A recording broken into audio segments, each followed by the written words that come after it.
Welcome to The Writer's Dream.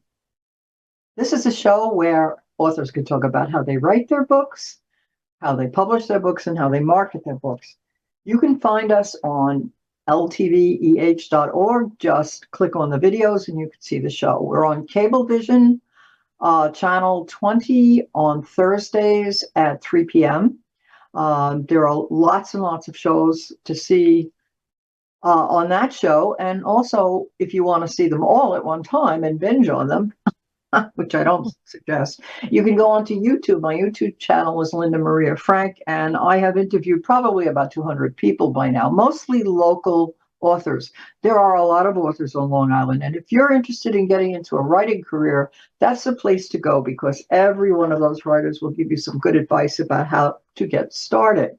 I'm on Facebook, The Writer's Dream. If you want to be on the show, you can message me through there or LinkedIn. But without further ado, I would like to introduce our guest today, Diane Calabrese. And she is or has been a recreational therapist for 30 years, a holistic healer.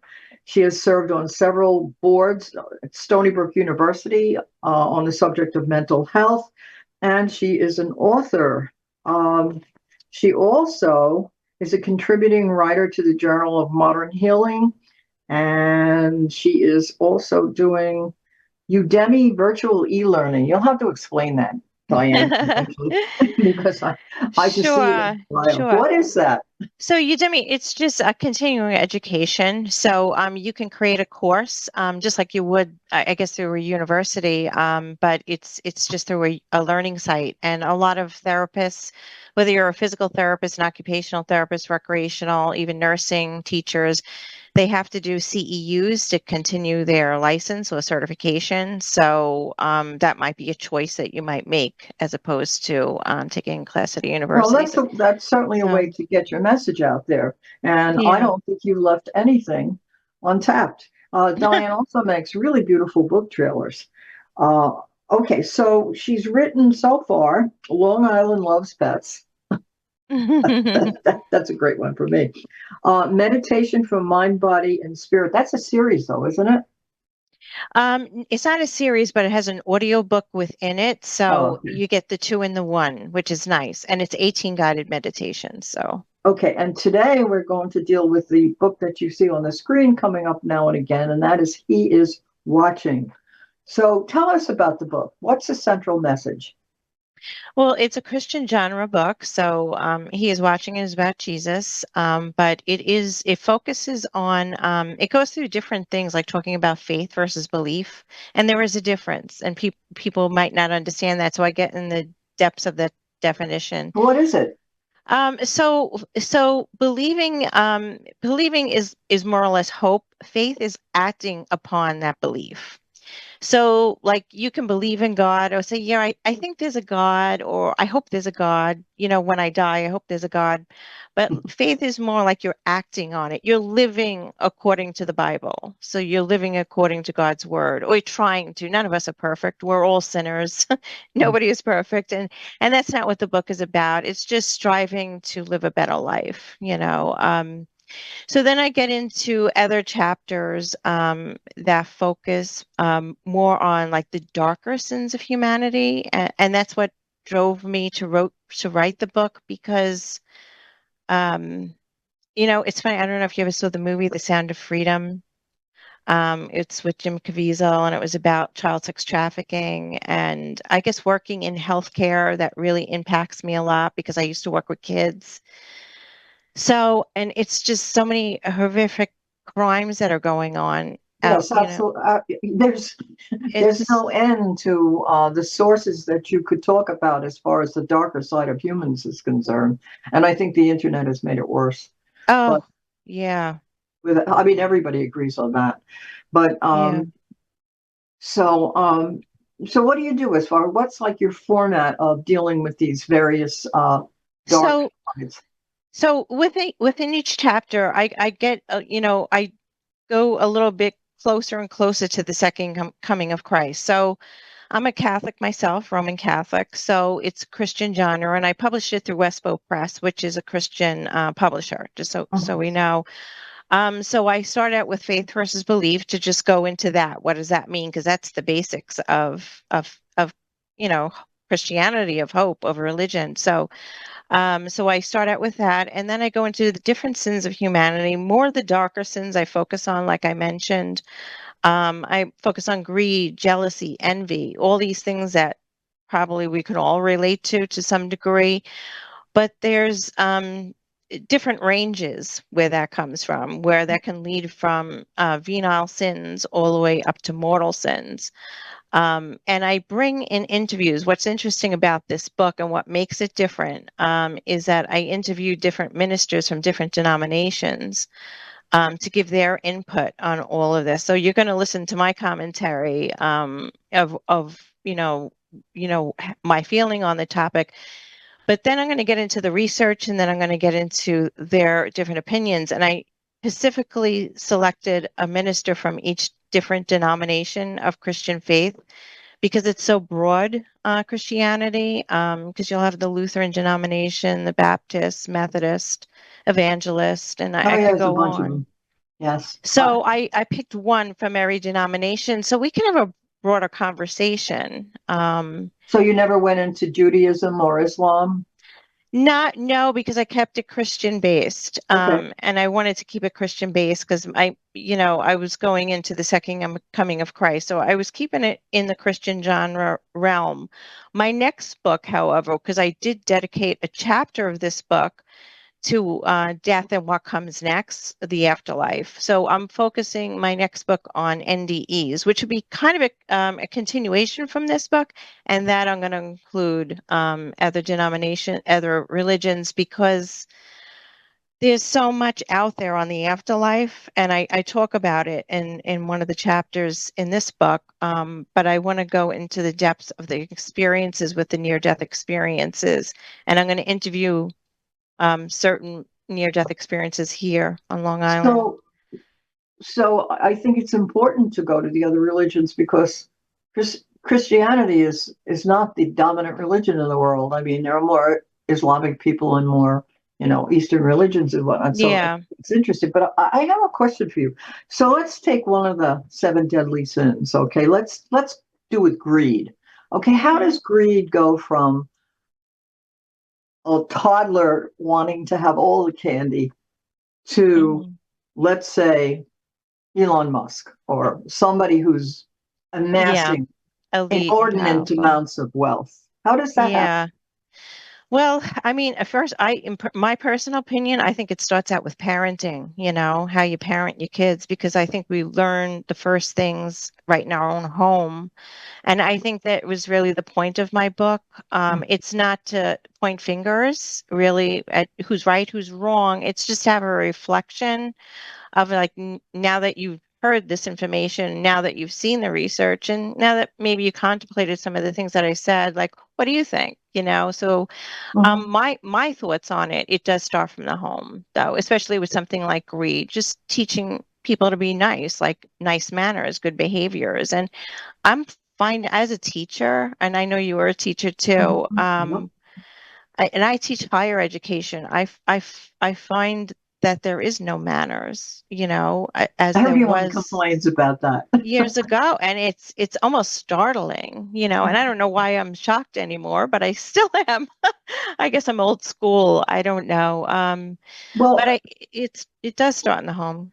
to add to what you're saying, I agree that obviously parents are a huge influence on their kids, but there are also families where the parents are horrible and the Yeah. kids turn out fine. And so, Yeah, so there have to be other forces. It's like Hillary Clinton said, it takes a village. it So, I mean, does. I've had kids in my experience. I've had students who come from really challenging homes, let's put it that way, and they are great. Yeah. And you ask them, why they are what they are, and they'll tell you the school or the Hmm. church or the next door neighbor who took them in. Uh, Right. so really, there's a lot of influences. I do believe the parents are the strongest influence, But Yeah. when they're not, there should Oh, hopefully society be absolutely. others. Absolutely. Yeah, sure. There is, it does take a village. There's no doubt. It does take a village. And I think that cliche goes back a long way, but it does. I mean, where the children are in the house, till age 5, and then you have the teachers and maybe psychologists, or maybe religious education teachers, or you have a coach, right? The sport coach is just teaching good manners on the playing field, right? So yeah, everybody takes a part in that. Well, I think So parents really need to be aware of the fact that once they go to school, you're losing them. And so you have to be mhm, very vigilant you as to do. what's going on in their lives because Oh that's when yeah, you start to lose your kids. And I don't mean lose in a bad way. That's when you free them, more or less, whether you like it or not. They're going to be yeah, influenced by other things. So, you have to be careful who their friends are and what they do, more or less. yeah. Um, so I liked what you said before, where you said you present the information. And when you present information factually, I have found that in my teaching, and you let people make their own opinion. And if you present facts as they are, people Yeah. will, They're hopefully, more likely to listen. They really are. rather Yeah, than preaching to them. yeah, yeah. I mean, some information is very disturbing. I mean, I'm Catholic Well, myself, and then you have a lot of, like, we talked about sex trafficking, and then you see so much about the priests, and I'm Catholic myself, and like 6% of the priests that had, when they did a survey, like 6% were engaged in pedophilia. That's alarming. It's especially as a Catholic myself of faith, and you want answers to that. And why is that? And that's even more detrimental, I think. I mean, it's detrimental. It's a horrible thing to begin with, but when it comes from a teacher, when you hear a teacher getting arrested, you hear a psychologist getting arrested, you hear a role priest models, of all people, yes, of role all models. of all people.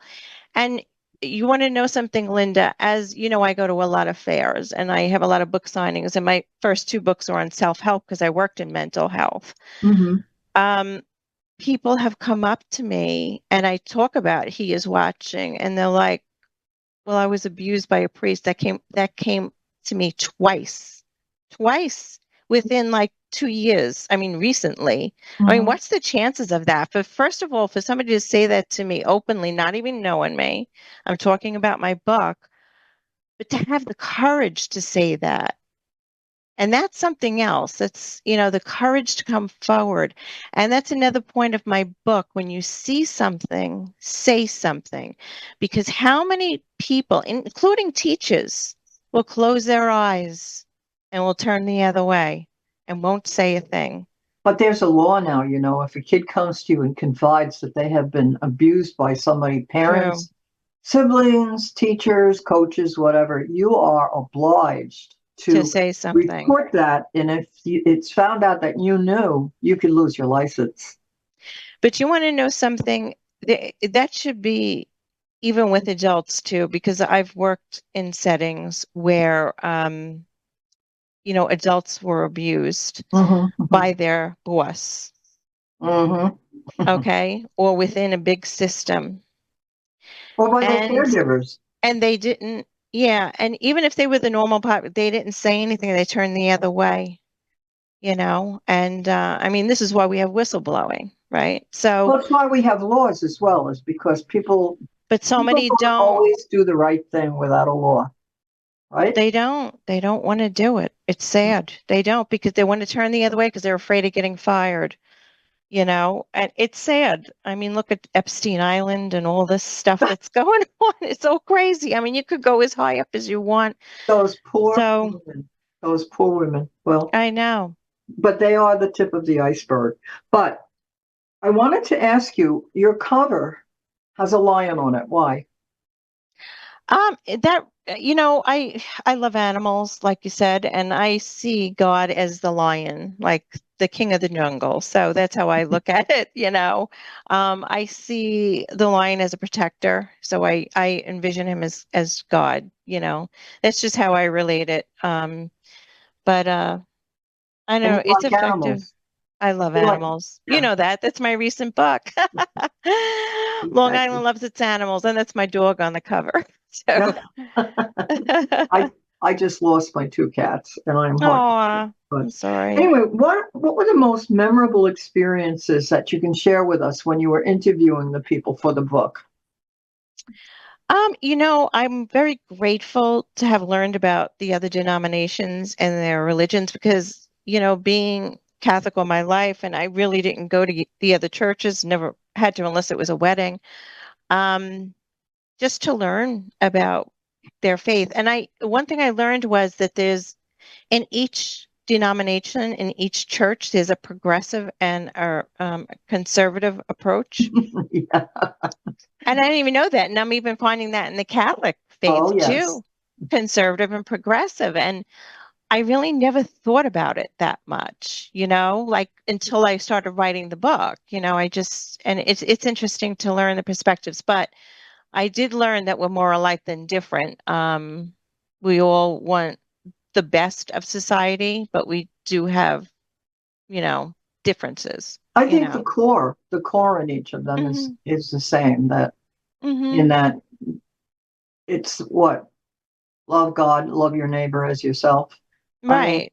if To could do you good. imagine if everyone in this country was loving their neighbor like themselves, I how different know. things would be. I mean, the way things are going, the climate in this country at times is so toxic that you want to just shake them and say, "You ever read this? I You ever see this know. message before?" I And think as humans we strive, but we're not perfect. You know what I well, mean? yeah, nobody's So, perfect. and we get agitated and we, we have we're always tested, but because we're humans, but and that goes without saying, but I think people do try to help one another. Most of us do, hopefully. Some of us do. Um, Yeah.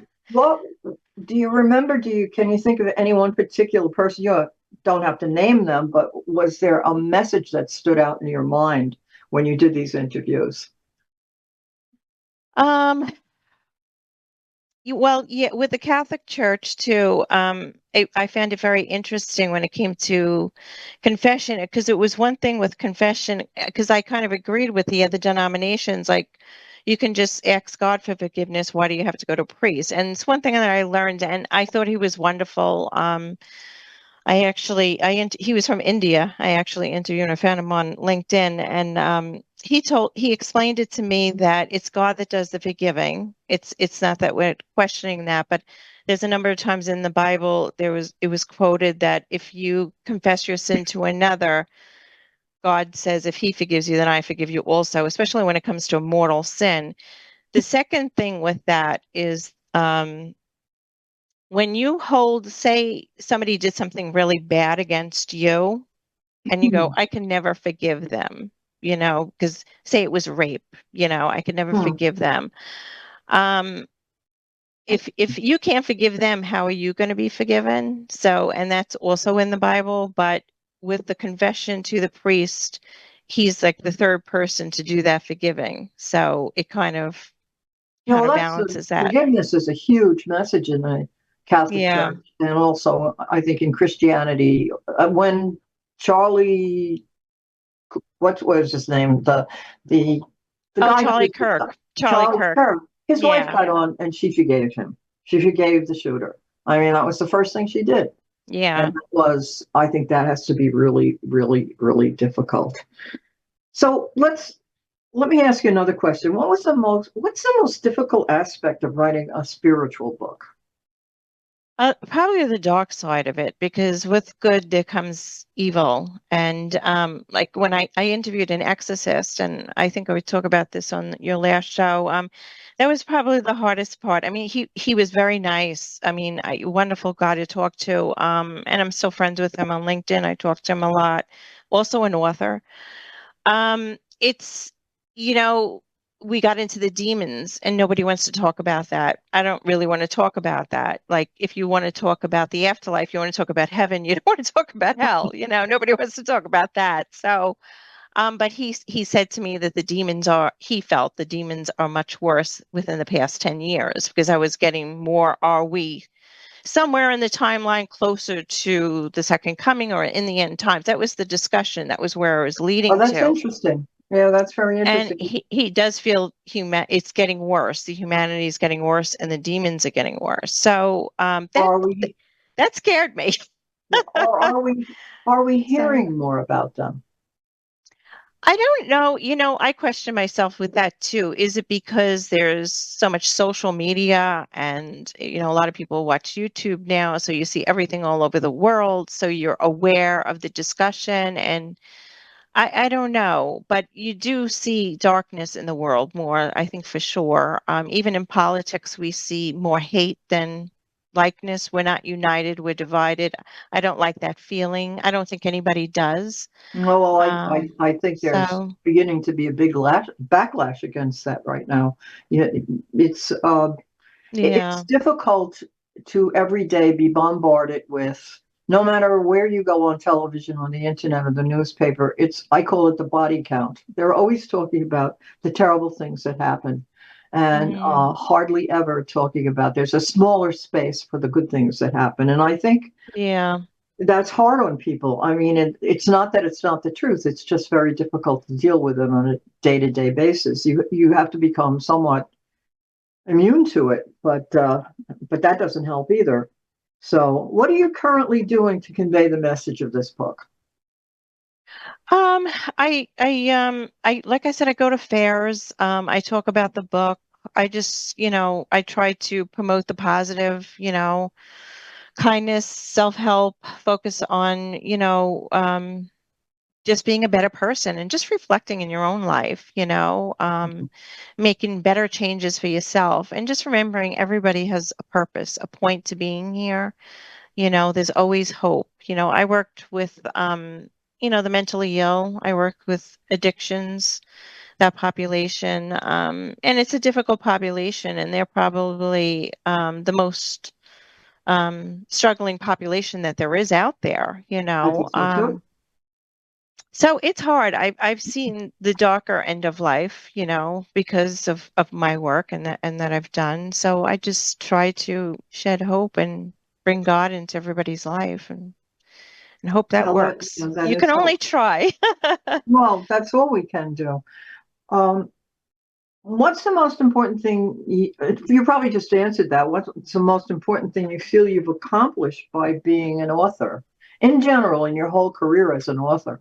Um, I guess, just spreading the word out and also, with teaching, because I use my first two books are about self-help and that I use more in the classroom. My first two books, the meditation and the different holistic healing modalities, just helping my students also to be good therapists, to strive to be good therapists, and just give them ideas of what you could do to bring to the table to help others. Because as a recreational therapist, it wasn't nothing's handed on a silver platter for you. You have to keep changing it up or finding what works, and Mhm. depending on what group you're in or what patient you have, and it's challenging at times. So Oh, you sure it is. always you always have to have something fresh, something new. So you It's the know, same thing with teaching. You can't use the same approach with every student. I mean, sure. for some things you do, but then you have to really, if you want to be an effective teacher, you have to realize that they fall into categories. Not Yes, everybody's different, but they fall into categories, and you have to do something to appeal to all of them so that they'll learn. right. Otherwise, they're just going to cut you off. Okay. You talk about the second coming. Tell me Mhm. about that. Well, the second coming of Christ is supposed to be at a time where things would be at the worst in the world. And there are a lot of stories of the mystics. I don't know if you've ever heard of Fatima and Oh, sure. yeah, the apparitions at Garabandal, which is in Spain. So they talk about a warning. So before even the second coming of Christ comes, there's a warning. And they've been talking about that a lot on podcasts. So I follow a lot of those stories. I follow Fatima. So I include that in the later chapters. So whether we're there or that not, nobody knows. We don't know the day or the hour, but it certainly feels like we're getting close to it, you know.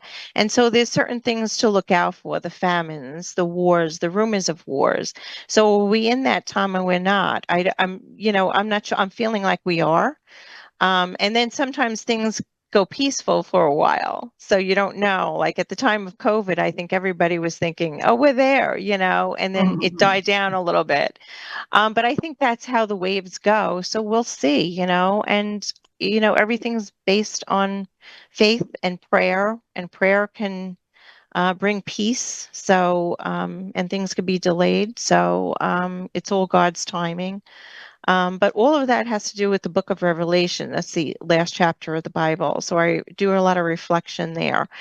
But not only from the standpoint of the Catholic Bible, which is the New American Version, Standard Bible, but I also, the King James is more the Protestant Bible, but I also talk about Bible study, which talks about the first Earth age, the second Earth age, and the last Earth age is supposed to be the millennial. That's after the second coming. So that a little bit of that is in there, and that brings more hope to people. Right, So that's very interesting. And yeah, so I think we pretty much run out of time now. Went okay, fast, didn't it? it did. What's next? So my next book is going to be near-death experiences, and again with the clergy. But I also want to include not just interviews with the clergy, but interviews with near-death experiences. And this book might take me a couple of years to do, only because there's going to be a lot more interviews and a lot more research and data. So it might take me some time, and I'm That's not a sure. good luck Yeah, with that. So thanks very yeah. much, Diane. Thank And you. I'm sure I'll be seeing you soon. Okay.